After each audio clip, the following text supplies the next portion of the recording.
నమస్తే. ప్రస్తుతం మనం సూరారం పోలీస్ స్టేషన్ వద్ద ఉన్నాం. సో ఇక్కడ ఎందుకున్నామంటే మనము ఏదైతే రాష్ట్ర వ్యాప్తంగా గో బ్యాక్ మార్వాడి అనే నినాదం అనే ఉద్యమం ఏదైతే వినిపిస్తుందో అది రాష్ట్ర వ్యాప్తంగా ఇప్పుడు దేశవ్యాప్తంగా ఒక చర్చగా మారింది. ఈ నేపథ్యంలో ఆ ఉద్యమాన్ని ఎవరైతే ముందుండి నడిపిస్తున్నారో అంటే తెలంగాణ పృథ్వీరాజ్ అన్న కావచ్చు, లేకపోతే తెలంగాణ శ్యామ్ కావచ్చు, విఠల్ అన్న కావచ్చు, ఇలా ఎవరైతే ఈ తెలంగాణ పిడమర్ది రవ కావచ్చు ఇలాంటి ఈ ఉద్యమాన్ని గో బ్యాక్ మార్వాడి అనే ఉద్యమాన్ని ఎవరైతే ముందుకెళ్ళి నడిపిస్తా ఉన్నారో సో దానిపైన రాత్రి 3:30 టైంలో సో తెలంగాణ శ్యామ్ని అరెస్ట్ చేసి ఈ లొకేషన్ కి తీసుకురావడం ఆయన నైట్ 3:30 టైంలో మెసేజ్ చేయడం జరిగింది. సో ఇట్లా మమ్మల్ని అక్రమంగా అరెస్ట్ చేసారు అని చెప్పేసి అంటే ఈ గో బ్యాక్ మార్వాడి అనే నినాదం ఏదైతే ఉందో అది తెలంగాణ ప్రజల నుంచి వచ్చిన నినాదం అని చెప్పి కూడా చాలా మంది ప్రజలు చెప్తారు. లేదు మాకు ఈ ఇన్సిడెంట్ తోనే కాదు, మాకు ఎప్పటి నుంచి అంటే ఏదైతే హైదరాబాద్ లో సికింద్రాబాద్ లోని పాట్ మార్కెట్ లో ఏదైతే ఇన్సిడెంట్ జరిగిందో అంటే ఎస్కే జ్యువెలర్స్ సంబంధించిన మార్వాడి వాళ్ళు అక్కడ సాయి అనే వ్యక్తి పైన విధంగా దాడి చేసి అండ్ అలాగే నువ్వు దళితుని నీచే జాతు వాలి అని చెప్పేసి అలాగే యాదవ్ సామాజిక వర్గం వచ్చిన దూద్ బేసిన వాళ్ళని ఈ విధంగా కులాలని తీసుకొని ఏదైతే దూషించారో సో అప్పటి నుంచి ఈ ఉద్యమం అనేది మొదలైంది. కానీ ఇప్పుడు వాళ్ళు లాస్ట్ ఫైనల్ గా వచ్చి వాళ్ళు కాంప్రమైజ్ చేసుకున్నారు. కానీ తెలంగాణ ప్రజలు మాత్రం దీనిపైన కాంప్రమైజ్ చేసుకునే ప్రసక్తే లేదు అని చెప్పి చెప్తారు. ఎందుకంటే మార్వాడి వాళ్ళ నకిలీ వ్యాపారం, మార్వాడి వాళ్ళ 2 నంబర్ దందా, మార్వాడి వాళ్ళకి సంబంధించి ఈ విధంగా దౌర్జన్యం ఇవన్నీ కూడా ఎక్కువ అయిపోతుంది. కాబట్టి అందుకని మేము ఉద్యమం చేస్తున్నామని చాలా సందర్భాల్లో మనం చూసినాం. అలాగే చాలా రాష్ట్ర వ్యాప్తంగా జిల్లాల వ్యాప్తంగా కూడా గ్రామాల స్థాయిలో కూడా అందరూ కూడా చర్చించుకుంటున్న పరిస్థితి.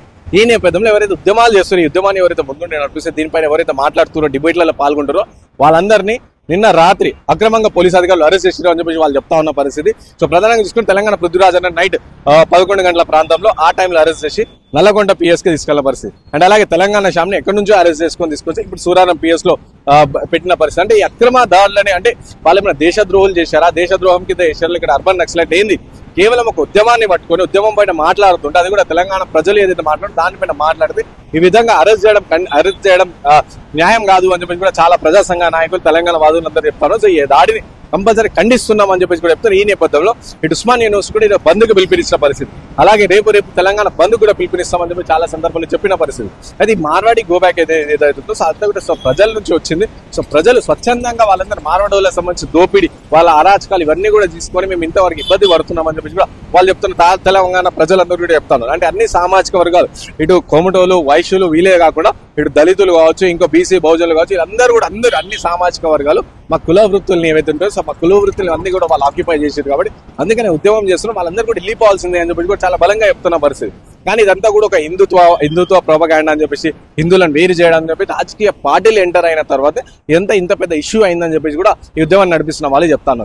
అండ్ ఇంకోటి ఈ విషయం ఏంటంటే ప్రధానంగా వాళ్ళు డిజిటల్ పేమెంట్స్ ఎందుకు యాక్సెప్ట్ చేయరు అండ్ మార్వాడికి సంబంధించిన సామాజిక సంబంధించిన వాళ్ళందరూ కూడా ఇటు బిజినెస్ లో వేసుకుంటారు. ఆ బిజినెస్ లో నాణ్యత ఉండదు. సో 2 నంబర్ కల్తీ ఉంటారు, 2 నంబర్ దందా ఉంటారు, వాళ్ళంతా కల్తీ చేస్తారు. అండ్ అలాగే ఇటు గూగుల్ పేమెంట్ అంటే డిజిటల్ పేమెంట్స్ చేయరు, వాళ్ళు ట్యాక్స్ కట్టారు అని చెప్పి కూడా ప్రధానంగా వినిపిస్తుంది. అయితే ఫైనల్ గా ఇదంతా ఓవరాల్ గా చూసుకుంటే సో ఏంటంటే మార్వాడి ఇప్పటి వరకు షాప్స్ పెట్టుకున్నది ఓకే, కానీ కంప్లీట్ ఇంకోసారి కొత్త షాప్ వెళ్ళదు అండ్ మార్వాడలో దౌర్జన్యం ఉంటుంది. ఇంకో చాలా మంది మాట్లాడుతున్నారు ఏంది ఆర్టికల్ 16(1) ఈ ప్రకారం భారత రాజ్యాంగం డాక్టర్ బిఆర్ అంబేద్కర్ గారు ఇచ్చిన హక్కు ఏంటంటే దేశవ్యాప్తంగా కూడా ఎవరైనా సరే మన భారతీయ పౌరులు ఎక్కడైనా సరే వెళ్ళొచ్చు, బిజినెస్ చేసుకోవచ్చు, సో అక్కడ స్థిరపడొచ్చు, ఆస్తులు కొనుక్కోవచ్చు అని చెప్పి రాజ్యాంగం కల్పించిన హక్కు అని చెప్పేసి కూడా చాలా మంది చెప్తారు. అవును, బరాబర్ రాజ్యాంగం కల్పించిన హక్కు.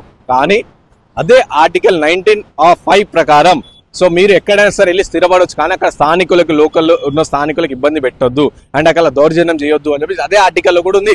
ఒకసారి అంతా కూడా చూసుకోండి అని చెప్పేసి కూడా చాలా మంది విద్యార్థులు ఉస్మానియా యూనివర్సిటీ వేదికగా కూడా చెప్తా ఉన్న పరిస్థితి. సో చూద్దాం ఈ ఉద్యమం ఏడు దాకా పోతుంది. అండ్ ఇంకోసం ఒకసారి తెలంగాణ శ్యామ్కి కూడా ఫోన్ చేసే ప్రయత్నం చేస్తాం, తన లోపల ఒకసారి ఫోన్ చేసే ప్రయత్నం చేస్తాం. అనవసరం ఫోన్ అన్న పాజ్ చేసిన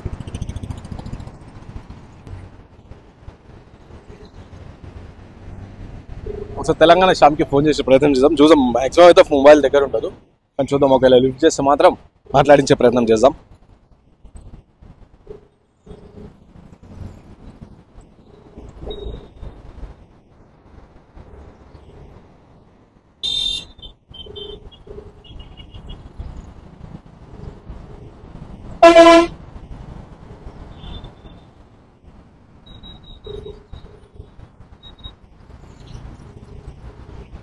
ఆన్సర్ చేయట్లేదు.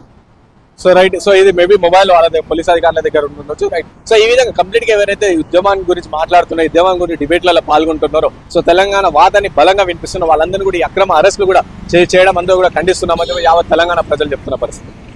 కెమెరా పర్సన్ వంశీతో Rana Pratap reporting for YNTV from Hyderabad.